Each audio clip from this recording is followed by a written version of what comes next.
Hello everybody and welcome to Digium Live. My name is Brian Ferguson and we're here with Danny Windham, the CEO of Digium, to talk about 2015 trends and the impact that he sees those trends having on Digium itself, our customers, and our partners. Welcome, Danny. Thanks, Brian. So Danny, first of all, if you could just take us back to 2014 and talk about some of the trends that happened there and some of the impact that it had. Certainly.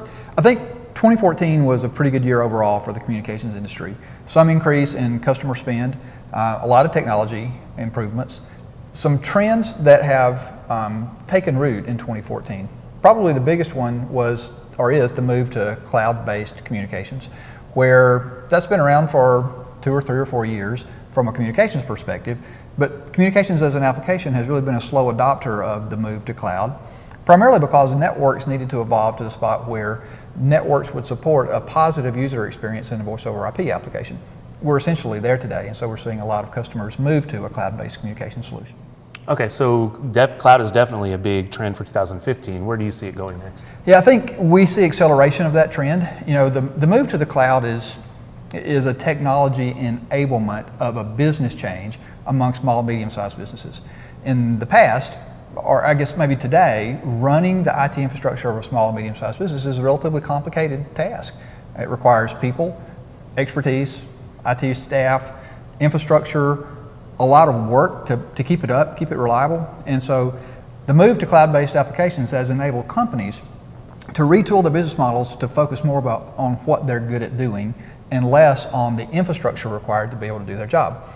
Outsourcing of all sorts of cloud applications, now including communications, is just enabling those business model changes to allow our customers to be more efficient and more effective. That's interesting, because one of the trends that we also have is the companies choosing between capex and opex. Do you see that as a factor that builds into that trend, or? Well, certainly some companies are either capex constrained or opex constrained, and so getting access to certain types of dollars is easier in some companies. But in general, I think the move to opex is a byproduct of the move to these new business models. So outsourcing your IT infrastructure to purpose-built service providers who are providing these applications is an improvement. Probably lowers your cost, improves the service that you're actually being delivered. And the fact that you pay for that with OPEX dollars is just a byproduct of the fact that you were making your business more efficient or lowering the cost of running your business to begin with. Okay. So you talked at the beginning about IT spending increasing. The trend is definitely moving that way for 2015. In fact, to grow to $3.9 trillion. How do companies what do they need to do and focus on when they're spending that money for next year? Well, the outlook is for a continued growth in the communication spend. Companies who are investing in their infrastructure need to be looking at how they can efficiently run their business. Back to the concepts of businesses focusing on the things that they're in business to do. And in the past, the investment that's required to run a small business or a medium-sized business is significant on the IT side, and the opportunity to build your company around the core expertise of your company's value that you bring to the market and not have to spend a lot of energy or time building out an IT infrastructure is enabling a business change. So we would expect to see that accelerate in 2015. Okay. So one of the big things that has improved or accelerating quickly is the adoption of SIP trunking. And I know that's a big thing that Digium added this past year. Do you see that as being a big growth opportunity for our partners and our customers taking advantage of it next year? I do. If you look at the adoption of SIP trunking in the marketplace, large enterprises have adopted SIP trunking a long time ago. We're now reaching the spot where small and medium-sized businesses are adopting SIP trunking. One, because we're at a spot where the networking infrastructure of the United States particularly is now at a spot where it supports very positive user experience for voice over IP, and therefore that's driving demand for SIP trunking. But I would expect SIP trunking to accelerate in terms of its adoption, small and medium-sized business market in 2015. Okay, good. So one of the big things that we've been working on recently here at Digium is mobility with the recent entrance of the new soft phone. So mobility is a big trend for 2015. Do you see, what are the trends that you see there? We hear the terms BYOD and mobility. Are they two different things? Or are they the same thing? What do you think? I actually see mobility and BYOD as two separate trends, very interrelated.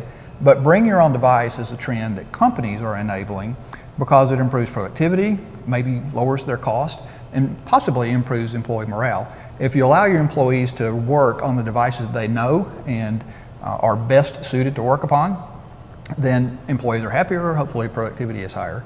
The bring your own device today, a lot of the devices that are being brought are mobile devices. And so it ties into the mobility trend. But if you look at how we work and live, we're all over the place. The mobile aspect of communicating has become much more important. And so from our perspective, where there is utility in having a laptop and a tablet and a mobile device, from a computing perspective, that same utility exists in the communication space for having a desk phone or a phone on your tablet or a phone on your laptop, or you're using your mobile device as an extension on your PBX. So we would encourage employers to think about enabling their employees to use whatever device works best for the application at hand. Don't be thinking about this as a which device do I choose. Think about how do I enable my employees to use multiple devices so that they can use the right one for the right application. So we talk about the increase in cloud adoption.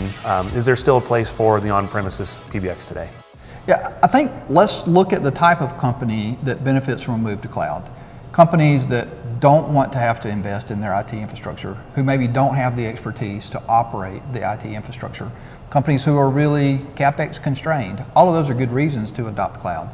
But there are plenty of companies out there for which those attributes maybe don't apply, and premises-based solutions would still apply into that segment of the business.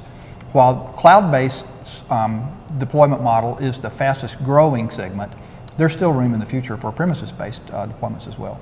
Okay, is there ever a specific company size, or what are some of the differentiators that you see there for between the two? Yeah, I think companies of all sizes can fall into the category of being best served by premises-based solutions or best served by a cloud-based solution. In general, what we see are smaller customers adopting the cloud, which at least makes sense to me in terms of companies that would meet this criteria.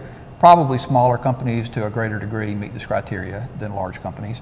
But also there's probably a pricing element associated with making this choice. The cloud-based model is typically priced on a per seat, per user, per extension basis. And if you are a large company, then it could be to your cost advantage to install a premises-based system if you have the skill and capabilities to install it and maintain it. Okay.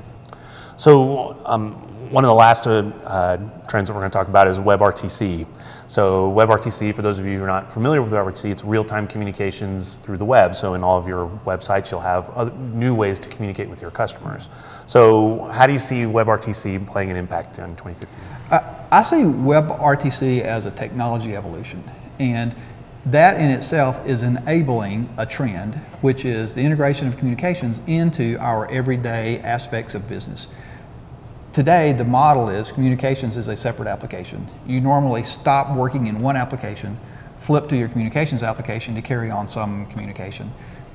Long term, the way businesses should work is communication would be integrated into every element and every aspect of the way you do business, from customers coming to your website to the way your ERP systems work to the way your CRM systems work. So if you look at the 2014 trend, we have seen a lot of products build APIs to allow the creation of bridges between applications so that you can improve productivity, make it easier for employees to work. WebRTC is enabling a trend where communications can easily be integrated into any website or any web app. And so if you look at the fundamental shift that's happening, the shift is changing from a model where communications is a standalone application to a model where communications is integrated into everything that we do.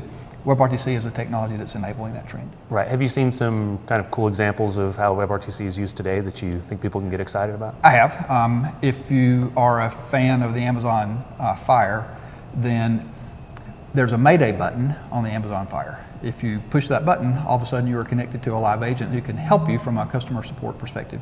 That interaction is enabled using WebRTC technology, but the user just got somebody on the phone to help them very quickly. And so the trend was communications was integrated into the support element of how that device works. All right, yeah, so exciting stuff with WebRTC. We're really excited to see what's coming down the pipe.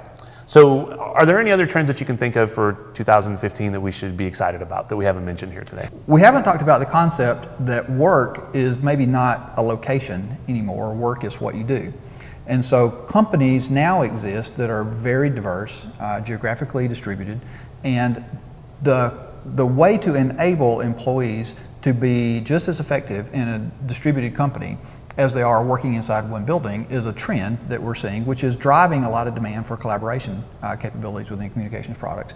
So the move away from a traditional PBX into a unified communications solution is in line with the fact that businesses are becoming more distributed, that employees are not going to a building, that they're working out of their home, and they can build a company that way. You need that company to be just as effective as a traditional company, and UC is a product and an application that is enabling that trend.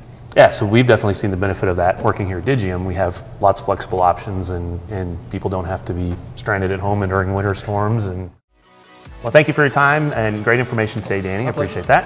And thanks everybody for attending this episode of Digium Live. If you have any comments or questions for Danny, please tweet us at #DigiumLive, and we look forward to your comments. And again, thank you for your time, and we look forward to seeing you in the next episode of Digium Live.